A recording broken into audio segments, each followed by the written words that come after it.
Alright, this is going to be a quick video showing how to open up and disassemble this HP Omen model 15-DC1025CL. Alright, so you got to remove all the screws from the bottom, use a PH1, JS1 screwdriver.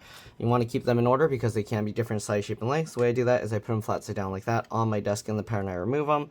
Alright, the customer already actually opened this, so several screws are missing and they took components out. But I'll kind of go over like what's inside just real quick. Okay, so we'll remove all the screws. If this video helps you out, please make sure to like, comment, subscribe, share my channel with others so that they can learn how to upgrade and repair their device as well. And if it helped you save a bunch of money, please consider contributing a little to the channel. Every little bit helps and allows me to continue making these videos for a living. If you can't help out that way, it would help a lot if you could watch a few of my other videos and then like and comment on those as well, because that's what the algorithm likes to see. Other than that, let's go ahead and get this thing open. Once you get all those screws out, there's a little gap here between the base and the palm rest, so I'm going to push with my thumb here and then get my fingernails in that gap and just pull like that, and you can see how the clips pop out. Obviously, if you don't have fingernails, you can use pry tools, but I find fingernails work best. All right, I always have them on hand. They're cheap, they're free, and if they break, they're always going to grow back. So we're going to go ahead and continue working our way around. So now that we got that, you just go there. Okay, to get this portion out, you just kind of wiggle this, okay, like this. I'm holding the bottom portion, or the screen and the palm rest, with my thumb and fingers here, and then I kind of just wiggle like this, and there you go. And here we go, we got the bottom cover off. That's what it looks like.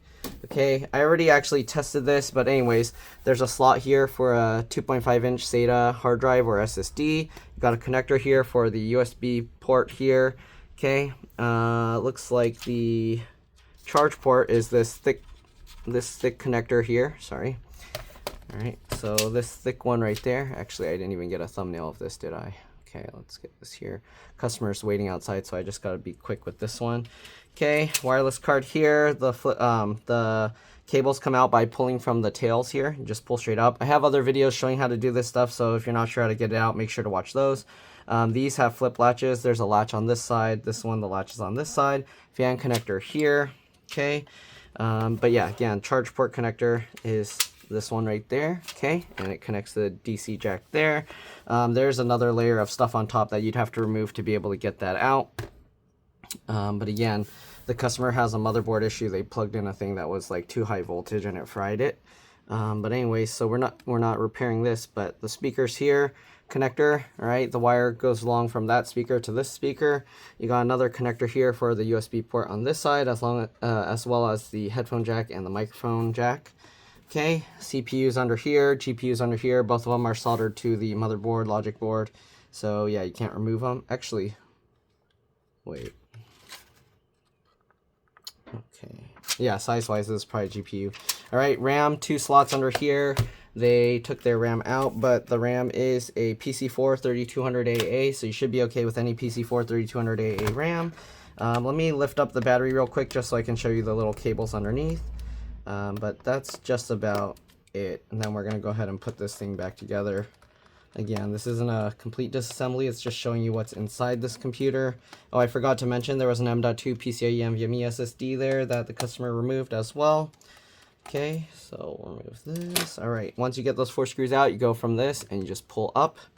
Okay. Why is it stuck on something? Oh, there we go. Okay, once you lift it up, you can slide it out like this because these feet kind of tuck underneath this area and this area here. Battery model number is right there, SR04XL. Okay, this battery's bad. You can see it's very bloated and inflated. You got a keyboard connector here. There's nothing here. Keyboard backlight connector there.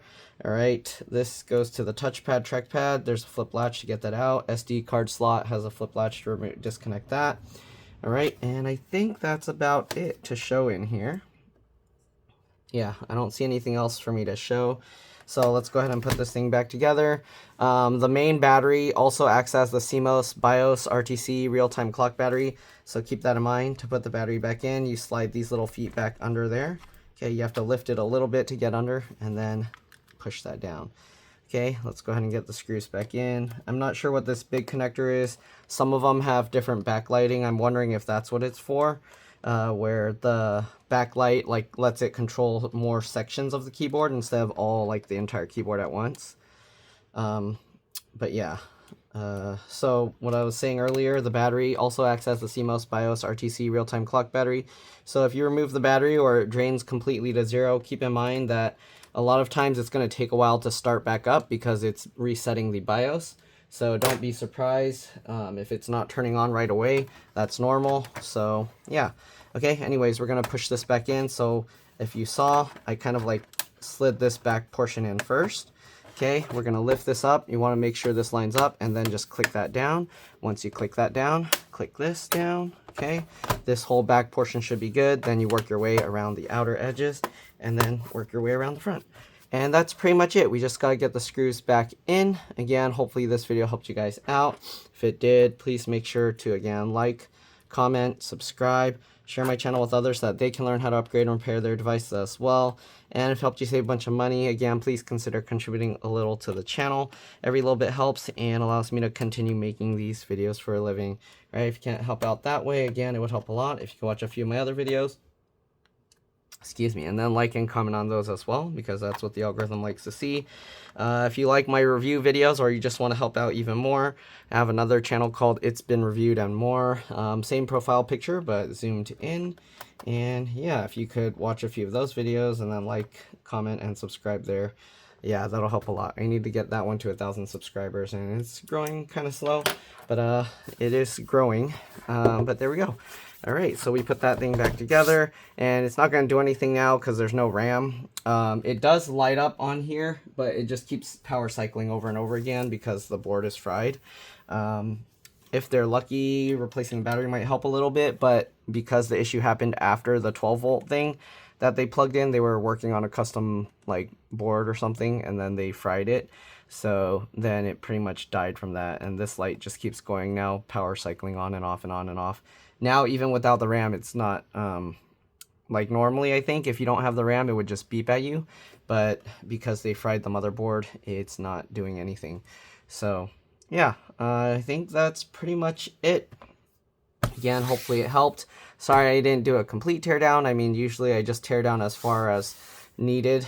So I just wanted to make sure to find out what the issue was. Now that I know it's a motherboard, logic board issue, most likely my partner's going to have to work on that if they decide to get it fixed. But usually those kinds of things takes quite a while, so we'll see.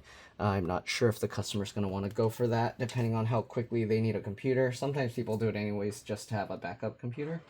But yeah. All right, again, that's it. Thanks for watching, and I'll see you on the next one. I'm not sure there's much else.